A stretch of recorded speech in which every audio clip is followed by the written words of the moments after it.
Sanibonani emakhaya, igama lami nginguphiMdlozi Khambule noma uMakhosi uPhiMdlozi. Nginganithembisa ukuthi sizokhuluma noma sizokwenza ivideo emayelana nokucushwa kwesidumbu noma ukubaluleka kokucushwa komuntu obulewe. Kungaba umuntu uthi ubulewe ngesibhamu, ngabe umuntu ubulewe ngommese, ngabe uthi ushayiwe nangoba kuthiwa wenziwe kanjani, but uma kube nesandla somuntu noma isandla sabantu kulokhu kubulawa kwakhe. So-ke ngizochaza namhlanje ngolwazi enginalo lokuthi ukubaluleka kokumcupha lo muntu lokuthi kuqala kuphi, kuyini, kuya kuphi, kusiza kuphi futhi. So before sizoqhubeka nje zokuqala ngiphinde futhi ngibonge ukuthi ke niyangfollowisha sicafile le page lethu likhulu manje channel yethu ikhulu by ukuthi ni share ama video ethu siwenzayo, niphinde futhi ni subscribe ku channel yami. Before siqhubeke nje ikhona labakuthi sakhona. So ke kuhle ukuthi sisanitize so sonke isikhathi, and then futhi sikhiphe a distance of 1.5 meters away from each other njengoba imithetho isho noma regulations esho ama regulations kahulumeni ukuze sizohlala sinjani safe. Uma futhi ungekho into ofanele uyenzayo, hlala ekhaya, ungaze uzolanda igciwane ngaphandle bese uzolishiya ekhaya bese usekuthola abantu abadala abagula abanezifo zakhona. So ke manje siqhubekele. Ukubaluleka kokucupha komuntu noma siqala ukuthi yini isidumbu. Isidumbu ngumuntu oseshonile.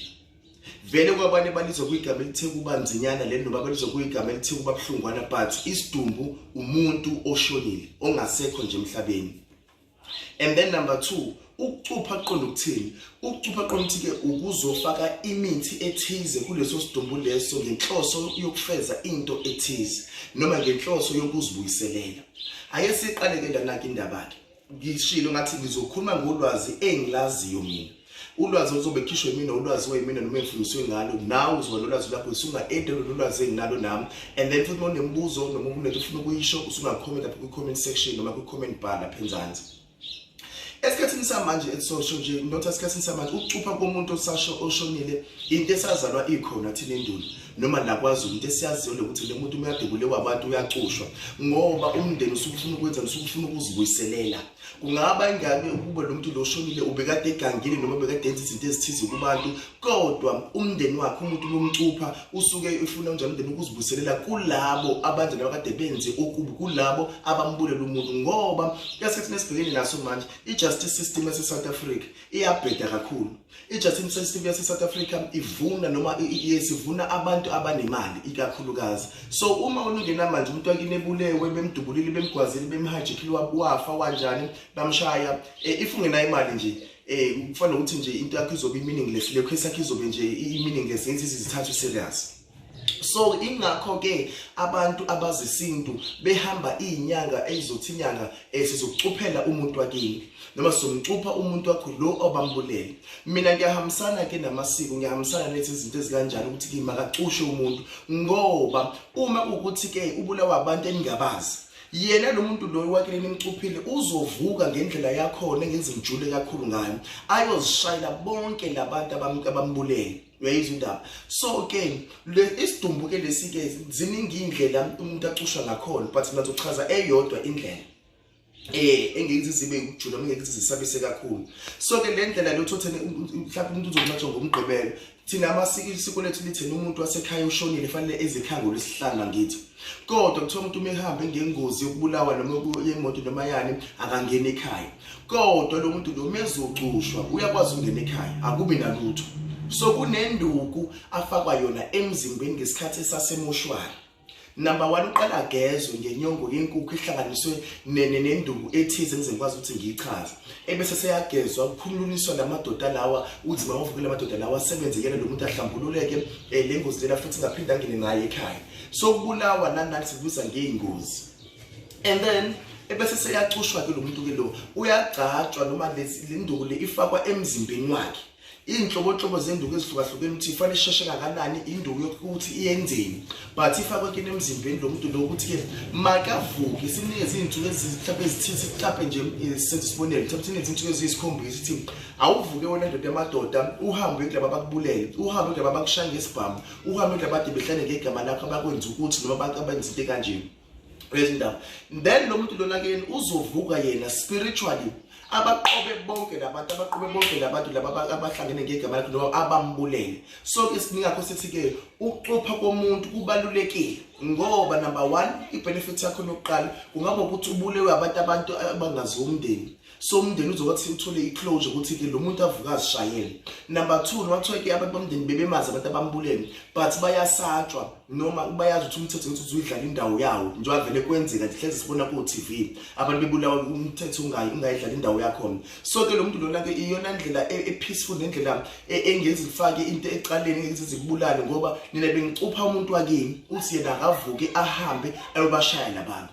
And futhi kuya ngokuthi le nduku nikhulumise nathini kuyona.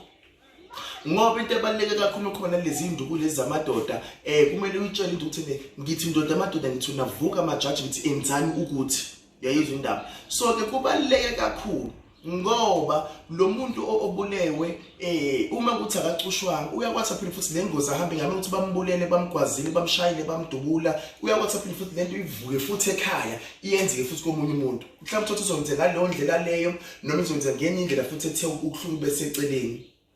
But nje kubalulekile ukucupha umuntu wasekhaya. Ekunye futhi engizokuphakamisa kakhulu ukucupha kwesidumbu akuyingankolo. Usindisiwe uyimuslimu uyibuddhist uyihindu wathi akunandaba ngoba uma ungakwenzi ngempela futhi ngiyanje iqiniso kuyavuka futhi lento liba umkhokha kahle kahle iyavuka lento le iphinde futhi iqobo umunye umuntu ekhaya uthi umuntu uhlapha ekhaya uhambe nje sibaba amdubuleli wangagezwa yangavala ingozi wangacushwa le ngozi esibhamu futhi shintsha ngasabe ingozi esibhamu kuba ingozi zombese uthi umuntu wasekhaya uzovela njani ehlele bangani makavele nje kube khona uvukela iqhunga amgwazi. Excuse me. So kungakho kubalulekile ukuthi ke umuntu acushwe ngoba ukucupha bakwethu nakhona futhi umuntu umecushiwe akusho ukuthi kuyelana futhi ngenhliziyo yakho umuntu. Ungahamba inyanga ukhokho uvula inyanga waziwayo eAfrica ukuthi nayi le nyanga leya iyawazi ukuthi umsebenzi wokucupha abantu. Asingadinga nalokho. Kodwa umuthi noma induku ukuthi ufakwe emzimbeni iyelana nangenhliziyo yakho umuntu. Uma kuukuthi umuntu ubenekade nenhliziyo enhle engafuni izinto ezimbi ukuthi zenzeke kubanye abantu ukuthi ubambulele na umuntu uzohamba slowly but ke umuthi uyakwazi ukuphila njani uvuke ngempela usebenze ushaye. And then futhi uthi umuntu usenimcuphileke namngcwabake njalo ngisho uyangena umuntu ekhaya imade ecushiwe nothiwa de hambe ngengozi mekacushwa nje leyo ngozi isabalimaza abantu basekhaya uyangena. And then number 2 nibe bese kuba nosiko lwenziwa bese sebuya emathuni imethe sebuya emotional sezongeniswa ekhaya avuswe ngendlela yakho lo muntu lengenze ngathi ngijule kodwa kusayi process le angeniswe ekhaya bese sekuba nomlindo ukuthi niba nomlinde noma ngendlela lenenza ngakhona bengathatha senyamhambisa futhi esontweni ngiyakhona nibane lonkonzo lemthula yancwathwa ke then emva kwesikhathi uzofika emaphuphweni esesho ukuthi usecela ukuthi nemhlambulule le nduku le. So le nduku lena niyayihlambulula ngendlela yakho nasebenzisizwa nezimhlophe kule nduku bayihlambululeke ingabi sabo umkhokho omubi. Uthi mhlawumbe usefikile wathi ucela ukuhlanjululwa usebashayile abantu useziphendulelile noma ufuna ukuhlanjululwa akakaziphenduleli. Kodwa I'm telling you uma umuntu efaka induku emzimbeni bayaqobeka abantu abambulele. Kungathatha 3 months, ungathatha izinsuku, ungathatha ama-weeks, ungathatha unyaka, ungathatha iminyaka emibili emithathu, but egcineni le nduku esemzimbeni wakhe iyona isuke ine-control over lo muntu isidumbu lezi iyavuka. Ingakho sikhuluma sithi induku zamadoda amadoda imizi yabantu ngoba le nduku ikwazi ukusebenza kumuntu osefile ongasanagazi elihamba emzimbeni uyabona. So lapho ngisho ukuthi ke kubalulekile abantu base-Africa abantu besizwe sabantsundu ukuthi simcuphe umuntu wasekhaya obulewe abantu ngoba i-justice system yethu eSouth Africa ayisifavorishi sonke but ifavor abantu abanemali. So ke ukuze uthole iclosure umntwana wakho mebulewe umntwana wakho bebemgwazile bebemshayile bebembulele ngesibhamu noma kanjani kodwa kube nesandla somuntu iyane enyangeni nimcuphe umuntu usindisiwe wini uyayiphuhlo bakunamsebenzi nalokho kodwa uze nithole iclosure nimucupheni umuntu wasekhaya ngoba lokho kuzolokhu kunikeza ukuthi nibe lesilothu uthene abambulela bazange baze baboshwe uyabona. So kubalulekile nje. And then futhi wenza lolu hlelo lokucupha umuntu akubona u10 rand akulona 1000 uyayikhipha imali ngoba sosetshenziswa imithi ejule ngale ndlela. So you must be prepared ukuthi futhi imali yakho nokukhipha yonke ucash. Ayikho imali yokucupha umuntu uzothi uzokhipha ibiskweliti cha.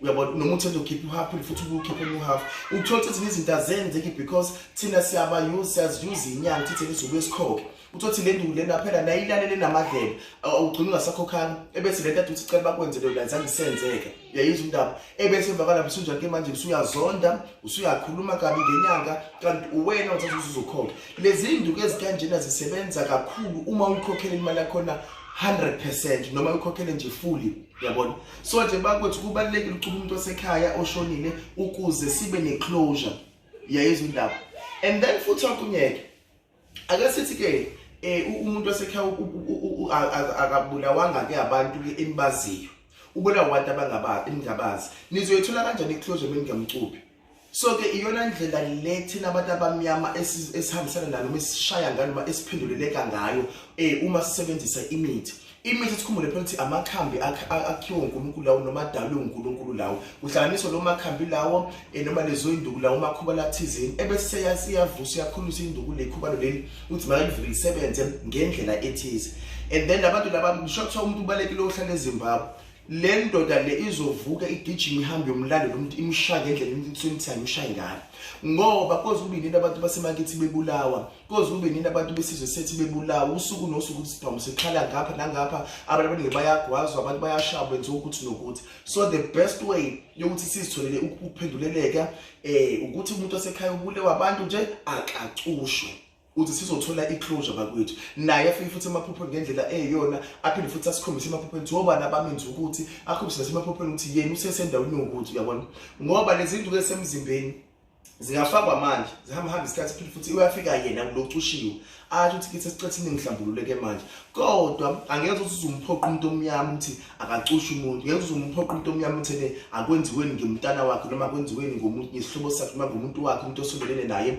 obulewe abantu ohambe ngesandla somuntu wasemhlabeni so kuba kuyena umuntu but thina thinjani sishare ulwazi konke kuba kwena kodwa mina ngiyakuphakamisa ukuthi noma ngiyakusekhonda ukuthi abantu bekhona umuntu ohamba esandla somuntu akacushwe noma umuntu edujulwe wagwazwa noma wangahamba ngemhlabeni ke kodwa ke cupha noma lumbe lo into le abakwenze yona uyayithi indaba ukuze uzozitholela uphenduleleke wena usungathakathi akona ukuthakathi kepha usuku njani uzivikela wena uvikela nabantu abaseduzane kwakho ukuthi ngelinye ilanga uthi khona wenza ukuthi kuyovuka into imshaya ngoba ngempela misothi sizolandela umthetho awuvuni thina sonke yabona uma le South Africa ungenayo imali into zakho nje ziyazithulela so ngisho namanje futhi ke kubalulekile bakwethu ukuthi simcuphe umuntu ohambe ngesandla somuntu kubalulekile ukusicupha isidumbu ukucupha isidumbu ukuthi umuntu wakhe usezobe ispoki esozonjani cha uzovuka sebenze ngendlela esuke ethuna ngakhona